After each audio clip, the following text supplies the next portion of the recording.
আল্লাহ নবী বলে, আলী বিছানায় তুমি শুয়ে পড়ো, আর দুশমনদের আমানত আমি তোমাকে বুঝাই দিলাম। নবীজি, আল্লাহর নবীকে দুশমনরা এতটাই বিশ্বাস করত, আসছে নবীকে হত্যা করার জন্য যারা, এরাই নবীর কাছে তাদের টাকা পয়সা স্বর্ণ অলংকার আমানত রাখত। নবীকে হত্যা করার জন্য যারা দরজার পাশে দাঁড়ানো, এদের আমানতের বস্তু নবীর কাছে। আল্লাহর নবী আলী কি পূজায় দিয়ে বলেন, আলী আমার বিছানায় তুমি শুয়ে পড়ো। রিক্স আছে, হাই রিক্স। ওরা তোমাকে মুহাম্মদ মনে করে হত্যা করে ফেলতে পারে। এবার তুমি নিজের মনকে বুঝাও, এবার তুমি বলো তুমি এই প্রস্তাবে রাজি নি। আলী বলেন, ইয়া রাসূলুল্লাহ, যদি ওরা আমাকে মুহাম্মাদুর রাসূলুল্লাহ মনে করে হত্যা করে ফেলে, শহীদ করে ফেলে, তবু আমার কোনো আপত্তি নাই, আমি চাদরের নিচেই ঘুমাবো। একটু জোরে কন্যা সুবহানাল্লাহ, আর একটু জোরে কোন সুবহানাল্লাহ।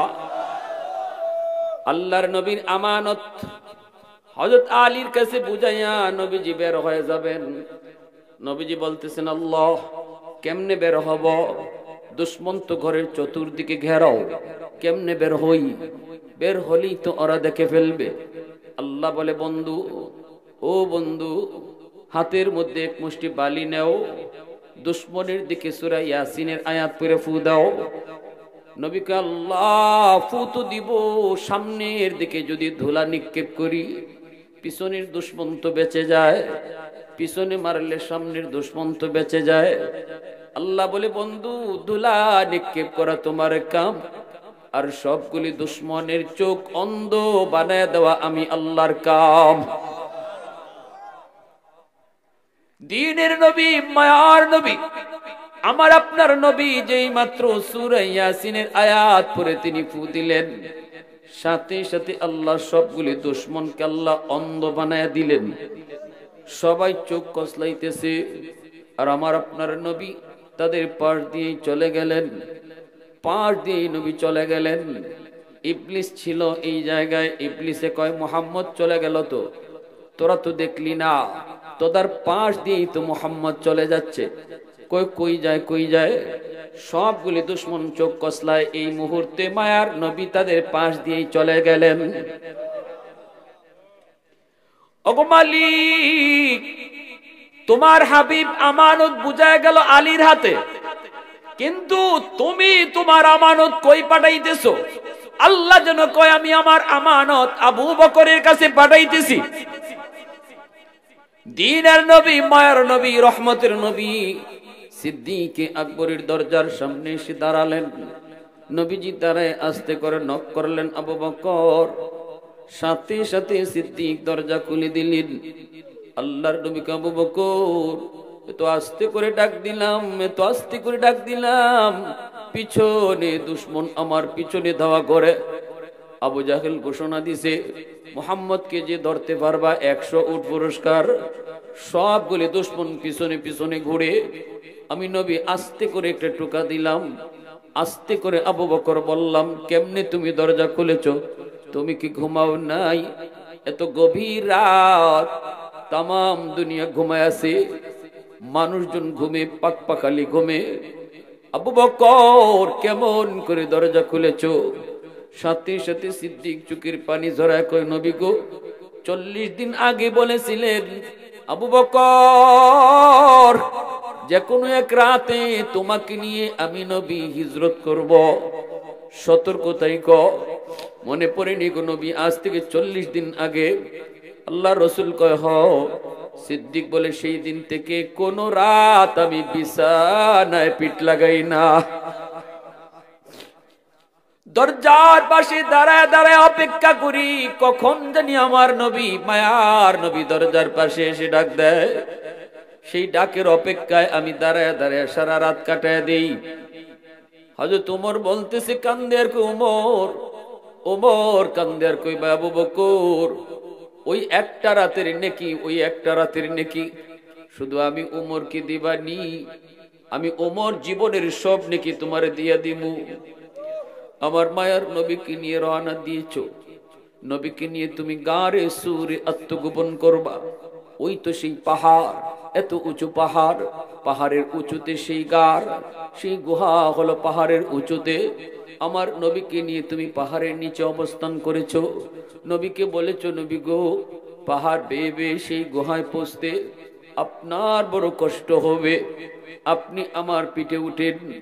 আমার রহমতের নবীকে নিজের পিঠে উঠাইয়া তুমি নিজে পাহাড় বায়া বায়া সেই গুহায় গিয়ে পৌঁছ। সেই গুহার কিনারায় যেও তুমি নবীকে আগে ঢুকতে দাও নাই। আল্লাহ নবীকে গুহার মুখে দাঁড় করায় তুমি বলছো, নবী গো আপনি এখানে দাঁড়ান, আমি গুহাটা একটু পরীক্ষা করে আসি। এই গুহার ভিতরে কোনো জীব জানোয়ার আছে কিনা, হিংস্র কোনো পশু পাখি আছে কিনা। যদি ক্ষতি হয় আমি আবু বকরের ক্ষতি হোক, আমার যদি ক্ষতি হয় উম্মতের তেমন ক্ষতি হবে না। কিন্তু নবী গো আপনি যদি আগে ঢুকেন, আপনার যদি কোনো ক্ষতি হয় গোটা উম্মত হালাক হয়ে যাবে।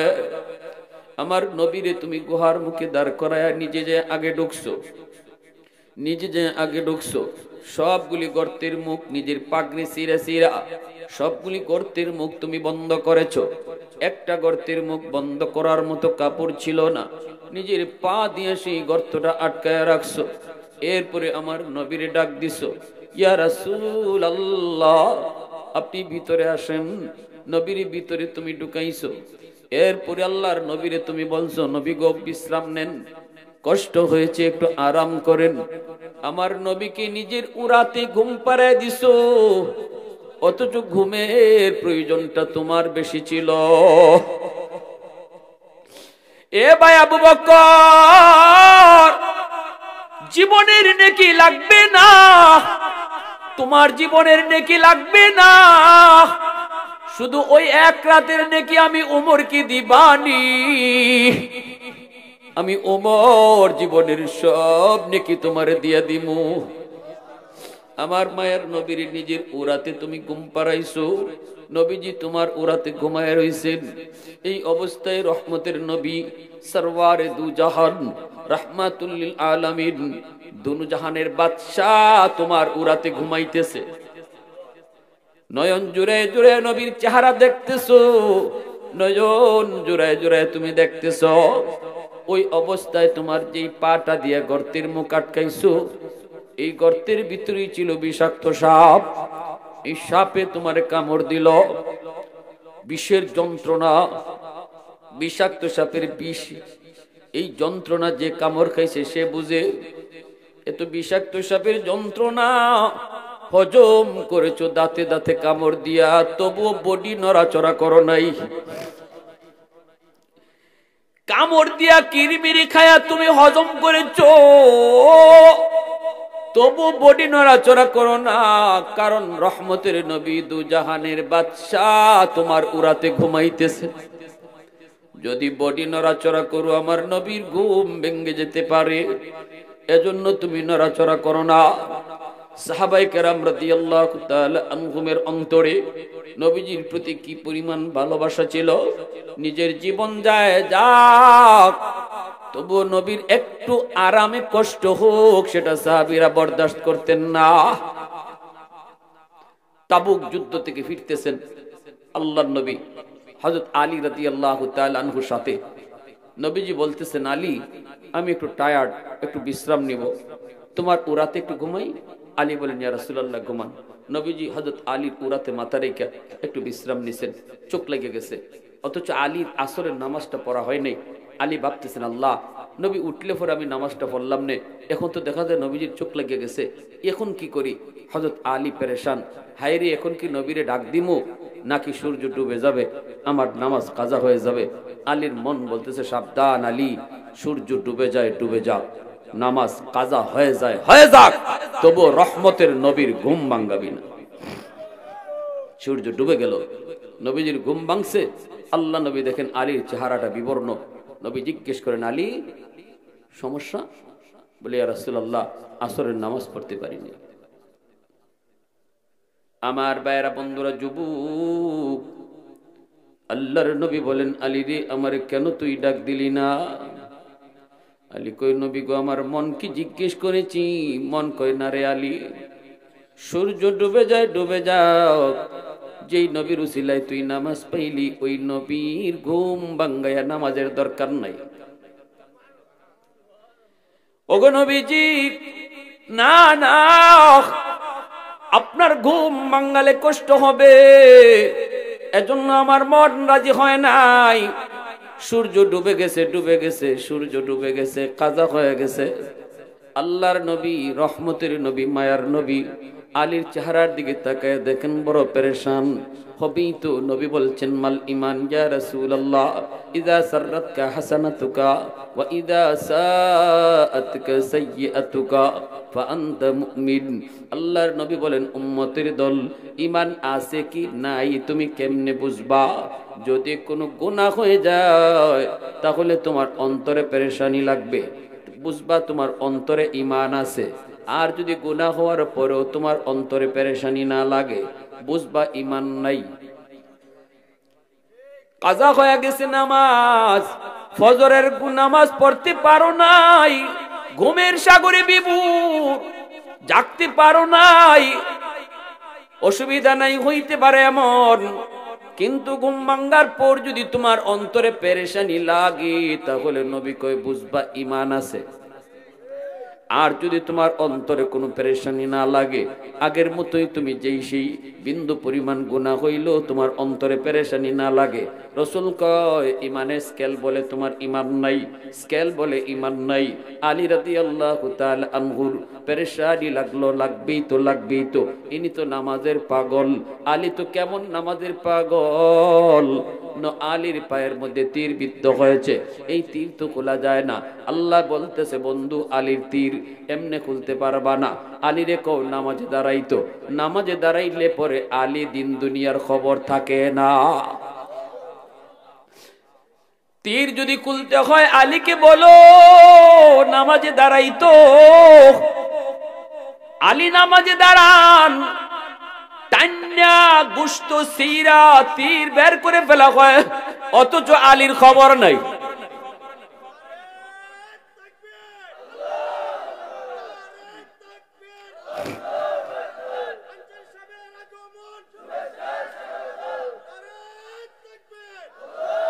আর যেই আলী নামাজের আগে তীর ধরলে পরে চিৎকার দিয়া উঠতেন, সেই আলী নামাজের ভিতরে তীর খোলার পরেও কয় নবী গো নামাজ তো শেষ করে ফেললাম, তীর খুললেন না কেন? সুবহানাল্লাহ, জোরে কোন। আল্লাহ নবী কয় আলী নিজের পায়ের দিকে তাকায় দেখ, রক্ত ঝরে, তোর খবর ছিল না। এত নামাজের পাগল আলী, সেই আলীর আসরের নামাজ কাজা হয়ে গেল, চেহারা তো বিবর্ণ হবেই। আল্লাহ নবী, রহমতের নবী, সাথে সাথে হাত দুইটা আসমানের দিকে বাড়ায় বলতেছে আল্লাহ ও মালিক, তোমার সূর্য ডুবে গেছে, সূর্য তোমার ইচ্ছায় তোমার আদেশ ছাড়া ডুবে না গো আল্লাহ, তোমার আদেশে সূর্য উঠে, তোমার আদেশে সূর্য ডুবে। আজকে তোমার সূর্য ডুবে গেল, অথচ আমার আলী তোমার বন্ধুর একটু আরামের জন্য তার নামাজটা কাজা হয়েছে, সূর্য ডুবে গেছে। আল্লাহ, আলী নিজে নিজে নামাজ কাজা করে নাই, কাজা করেছে তোমার বন্ধুর একটু আরামের জন্য। যদি এমনই হয়, হাত দুইটা বাড়ায় দিছি মালিক, এই হাত আসমানের উপরে থাকতে থাকতে ডুবন্ত সূর্য আবার তুমি আকাশে উঠাও। আল্লাহু আকবার, জোরে খাও। ওগো মালিক, ডুবন্ত সূর্য আকাশে উঠাও, যেন আলী টাইম মতো আসরের নামাজ পড়তে পারে। আল্লাহু আকবার। আমার নবী হাত উপরে উঠানো থাকতে থাকতে ডুবন্ত সূর্য আল্লাহ আবার আকাশে উঠায় দিছেন। রদ্দে শামস নামক কিতাবের ভিতরে লিখেন নবীজির হাতের এত দাম, ওই হাত উপরে থাকতে থাকতে আল্লাহ পাক ডুবে যাওয়া সূর্য আবারও আকাশে উঠে দিছে। আলী টাইম মতো আসরের নামাজ আদায় করেছেন। উলফত মে তেরি ওয়াইসি নে দন্দান কো তোরা, বু বকর উমর নকশ কদম তেরা ন ছোরা। उल्फत में तेरी वही सीने दंदान को तोरा, अबू बकर उमर नक्श कदम तेरा न छुड़ाओ, आयो शाक नबी वाके असरार मदीना, सुल्तान का सुल्तान है सुल्तान मदीना, सरकार का सरकार है सरकार मदीना, गुलजार का गुलजार है गुलजार मदीना। मोहब्बतेर साथे आवाज दिया बोलेन अल्लाहु আকবার। এজন্য হযরত আবু বকর সিদ্দিক বলে, ইয়া রাসূলুল্লাহ, ওগো নবীজি আমি আপনাকে ডাক দেই নাই। নবীজি বলতেছে, আবু বকর কি হয়েছে একটু কও। বলে নবী গো পায়ে কামড় দিয়েছে। বলে কিসে? কয় বিষাক্ত সাপ। আল্লাহর নবী তার পবিত্র লব মুবারক আঙ্গুলের মধ্যে নিয়া ওই কাটা জাগানোর মধ্যে লাগানো মাত্রই বিষাক্ত সাপের বিষকে পানি করে দিলেন কে? নবীজির লবের মধ্যে কি পরিমাণ অ্যান্টিবায়োটিক ছিল, কি পরিমাণ অ্যান্টিবায়োটিক আমার রসুলের লবটার মধ্যে। বিষাক্ত সাপের বিষ সাথে সাথে আল্লাহ পানি বানিয়ে দিয়েছে। এইবার নবী কই, রে সাপ গর্ত থেকে বের হ। আল্লাহু আকবার। নবীর আদেশ পাওয়া মাত্রই সাপটা গর্তের ভিতর থেকে বের হয়ে আসলো। নবীজি বলতেছেন, সাপরে বল, কেন তুই আমার আবু বকরের পায়ে কামড় দিলি? মুহূর্তের ভিতরে আল্লাহ পাক সাপের জবান আল্লাহ খুলে দিয়েছেন। সাপ ডাক দিয়া কয়, ইয়া রাসূলুল্লাহ, নবী গো আমি মাপ চাই মাপ চাই, আগে আমার মাফ করেন গো নবী। আমি ইচ্ছা করে আপনার আবু বকরের পায়ে কামড় দেই নাই, আমি বাধ্য হয়ে কামড় দিয়েছি গো নবী। ও গো নবীজি, এই গুহায় আমার বাসস্থান ছিল না, আমার বাসস্থান ছিল ওই যে দেখেন খেজুর বাগান। এই খেজুর বাগানেই আমি থাকতাম, এখানেই আমি রাত দিন কাটাইতাম। একদিন আমার খেজুর বাগানের পাশ দিয়ে দুইজন তাওরাত কিতাবের পণ্ডিত যায়। একজন আরেকজনকে বলতেছে, দোস্ত ওই যে দেখো একটা গুহা, ওই গুহার নাম হলো গারে সুর। এই গারে সুরের কথাই আল্লাহ তাওরাত কিতাবের ভিতরে উল্লেখ করেছেন। এই সেই গুহা, যেই গুহায় আখিরি নবী হিজরতের রাতে অবস্থান করবেন। এই সেই গুহা, এই সেই গুহা। নবী গো আমি তাদের কথাগুলা শুনে ফেলেছিলাম। ওই দিন থেকে আমি নিয়ত করেছি আর আমি এই বাগানে থাকবো না, শুধু এক নজর আপনাকে দেখার জন্য নিজের বাড়ি সাইরা গুহায় আশ্রয় নিয়েছি, এক নজর আপনাকে দেখব। আমি বেশি দূরেও যাই না গো নবী, বেশি দূরে যাই না, খাবারের জন্য বেশি দূরে যাই না। অল্প কিছু জায়গার ভিতরে যা পাই তা খাইয়াই দ্রুত চলে আসি, কখন জানি আপনি আবার চলে যান।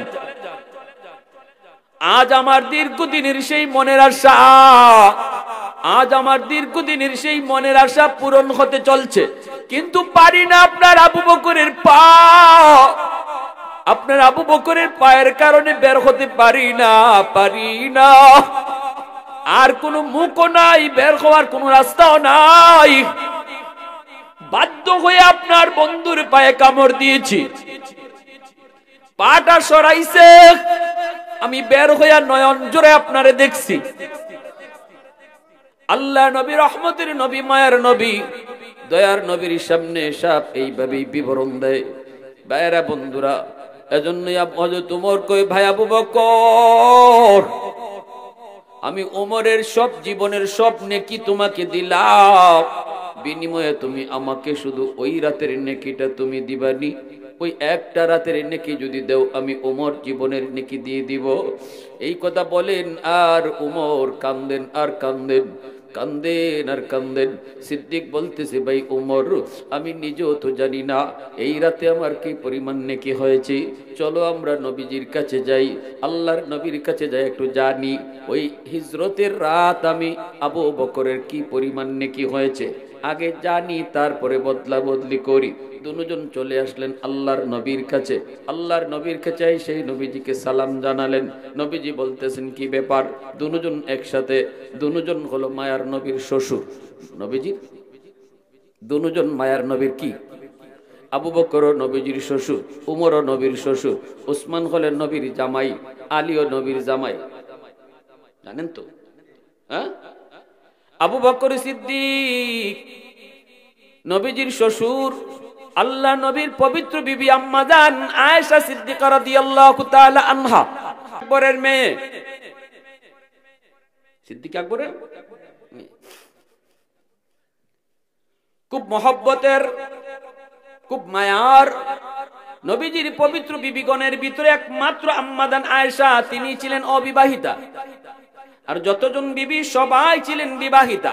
আগে একটা দুইটা বিবাহ হয়েছে, এরপরে নবীর কাছে বিয়ে হয়েছে। একমাত্র আম্মা জান আয়েশা সিদ্দিকা তিনি ছিলেন অবিবাহিতা। তিনি নবীর কাছে প্রথম বিবাহ এবং শেষ। এত মায়া নবীজি করতেন, মাঝে মাঝে এত মায়ার মধ্যে মাঝে মাঝে টুকটাক বাজাবাজি ওইতো না। স্বামী স্ত্রীর ভিতরে টুকটাক বাজাবাজি ওইবই। এই জন্যই আল্লাহ পাক রব্বুল আলামিন নবীকে আমাদের মতোই মানুষের মধ্য থেকে নবী বানাইছেন। ফেরেশতা আল্লাহ নবী বানান নাই। ফেরেশতা যদি আল্লাহ নবী বানায়া পাঠাইতেন তাহলে বিয়া শাদী ফেরেশতার জীবনে নাই। নবীর জীবনে আমরা বিয়া শাদী পাইতাম না, নবীর জীবনে খাওয়াত পাইতাম না, নবীর জীবনে ঘুম পাইতাম না, নবীর জীবনে ব্যবসা বাণিজ্য পাইতাম না। এজন্য আল্লাহ পাক কয় লাকাদ মান্নাল্লাহু আলাল মুমিনিন ইয বাআসা ফীহিম রাসূলা। আমার রাসূলকে তোমাদের মধ্য থেকেই তোমাদের মাঝে আমি আল্লাহ পাঠাইছি। এটা হলো তোমাদের জন্য সবচেয়ে বড় নিয়ামত, সবচেয়ে বড় নিয়ামত। ব্যবসায়ী তুমি হও, ব্যবসায় তুমি নবীর আদর্শ খুঁজে পাইবা। বিয়া শাদী করতে চাও যুবক, নবীর জীবনেও তুমি বিয়া শাদী পাইবা, সেখান থেকেও তুমি আদর্শ নেও। কারণ নবী তোমার আমার মতোই মানুষ। এজন্য মানুষের খাসলত বৈশিষ্ট্য যা আছে নবীর মাঝেও তা আছে, ঠিক না? ফেরেশতা যদি আল্লাহ পাঠাইতো তাহলে আমরা পাইতাম কই? খাইমু কেমনে, ঘুমাইমু কেমনে? কারণ ফেরেশতাদের খাওয়ানো লাগে না, ঘুমও লাগে না, ঠিক কিনা? হ্যাঁ, টুকটাক বাজাবাজি হইছে নবীজির পবিত্র বিবিগণের মধ্যে। আল্লাহ নবীর এত ভালোবাসা, এত মহব্বত স্ত্রীর সাথে, এরপরও মান অভিমান হইছে। কারণ মানুষ তো, আমাদেরকে তো শিখাই যেতে হইব। আমাদের মধ্যে আমাদের স্বামী স্ত্রীর ভিতরে একটু টুকটাক ঝগড়া বাজাবাজি মান অভিমান হইতে পারে। ওইলে কিতা করণ, লাডি লবণ, গরু ফিডানির লাডি, আর নাকি একবারে গুসার সুটে সদ্য গোষ্ঠী, একবারে সদ্য গোষ্ঠীটা খালি কয় তালাক দিতে দিতে দিতে দিতে তোর নানি দাদির সহ তালাক। এমন আসেনি না নাই? দিতে দিতে এরপরে কয় হুজুর আমার হুশ আসিল না, হুজুর কিতা যে কইছি মনে নাই। তালাক কিতা মানুষে আইসা আইসা দেয়, তালাক তো গুসার ছুটোই দেয়। তে হুজুরের কাছে এই কথা কর অর্থ কি? হুজুর গুসার ছুটো কইলিছি। গুসার ছুটো কইছেন, তালাক তো গুসার ছুটি দেয়। তিনটা কইলিছেন, আর কোনো মাপ নাই, আর কোনো সুযোগ নাই। অতই যদি আপনার কি থাকে, মানে বুদ্ধি থাকে, অতই যদি আপনার ব্রেইনে হুশ থাকে, তাহলে অন্তত একটা দিয়া থামে যান গা। এও যদি না পারেন দুইটাতে থামে যান গা, তিনও যায় না, ঠিক কিনা জোর? এখন তাও কিছুটা সুযোগ থাকে। তিনটা, চারটা, পাঁচটা, 10টা, তোর নানি রে, তোর দাদি রে, তোর চোদ্দ গোষ্ঠী রে, এরপরে আইন হুজুরে ফাউদুরে শেষ করবার লাগে। জি না, অত সোজা নেই, তো ডং না। বিয়াও ডং না, তালাকও ডং না, ঠিক কিনা জোর? এখন দুইটা এমনি এমনি হয়ে যায়, সহজ করে দিছে আল্লাহ, এমনি হয়ে যায়। এত পর্যায়ে তালাকের বিষয়টা হলো দেয়ালে পিঠ লাগিয়ে গেছে আপনার, আর কোন সুযোগ নাই। সবে মিললে চেষ্টা করছেন, দুই পক্ষের লোকে বইয়া চেষ্টা করছে, এরপরও পারে না, সংসার আগুন হয়ে গেছে গিয়া।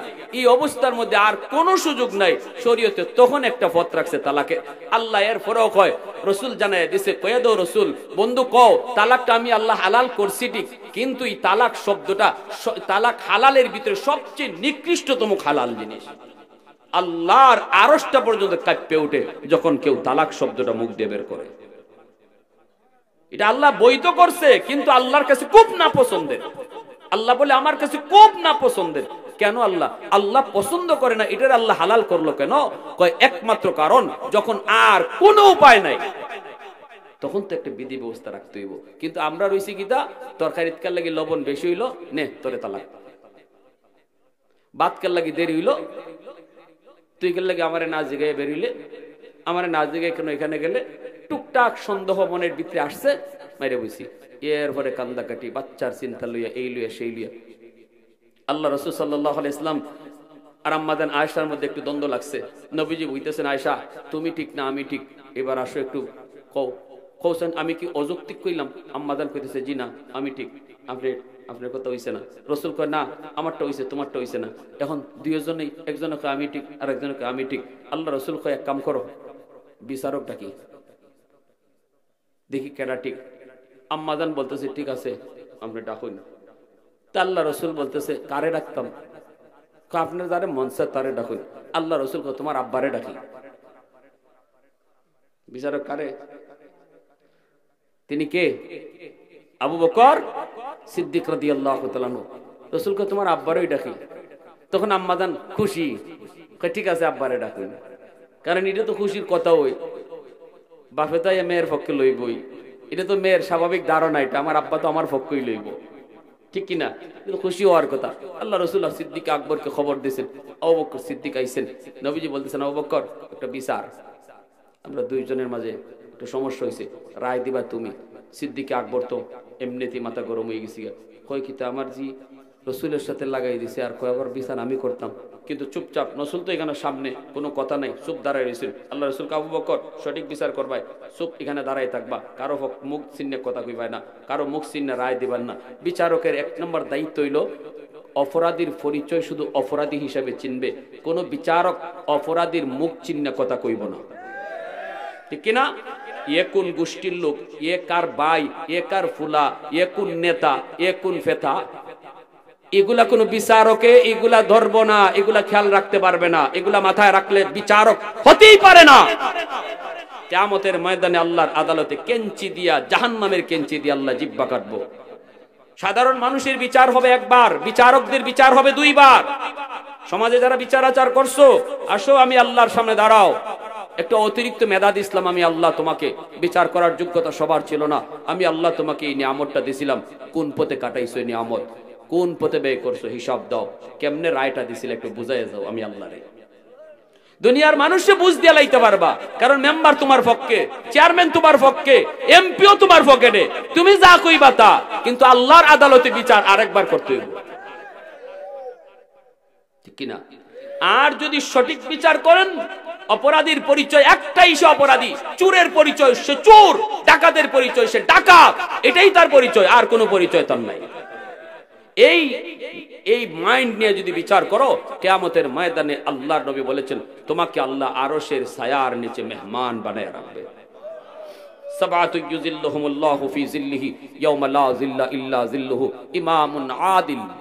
এক নম্বরে আল্লাহ কইছেন সমাজের ন্যায় বিচারক, কাজী বলো সরকার বলো, যারা সঠিক বিচার করত তাদেরকে আল্লাহ হাসরের মাঠে আরশের ছায়ার নিচে মেহমান বানাবে।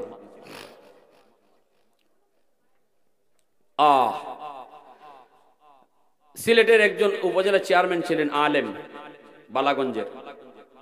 আমি তখন সিলেটে একটা আলিয়া মাদ্রাসায় পড়ি, কমি মাদ্রাসা থেকে আলিয়া মাদ্রাসা দাখিল পরীক্ষা দিতে গেছি। তিনি আলেম, দারুল উলুম দেওবন্দের আলেম, আবার উপজেলা চেয়ারম্যান, সারা জীবন উপজেলা চেয়ারম্যানই করে গেছেন। বিচার ব্যবস্থা তার দেখছি আমি ছাত্র জমানায়, যতগুলা ইউনিয়ন চেয়ারম্যান ছিল সমস্ত চেয়ারম্যানের স্টেটমেন্ট শেষ, সবার কথাবার্তা শেষ, এরপরে উনি উঠিয়া কোরআনের আয়াত আর নবীর একখান হাদিস পড়িয়া এক সুটে, কোন স্টপেজ নাই, এক সুটে বক্তব্য দিয়ে বিচার ফিনিশ দিয়ে দিত, মাঝখানে আর কোনো কথা কওয়ার সুযোগ কার থাকতো না, এবং এক বাক্যে সবাই মেনে নিত। সঠিক বিচার করে গেছে আল্লাহর বান্দা, নামাজের মধ্যে সেজদার হালতে তার মরণ হয়েছে।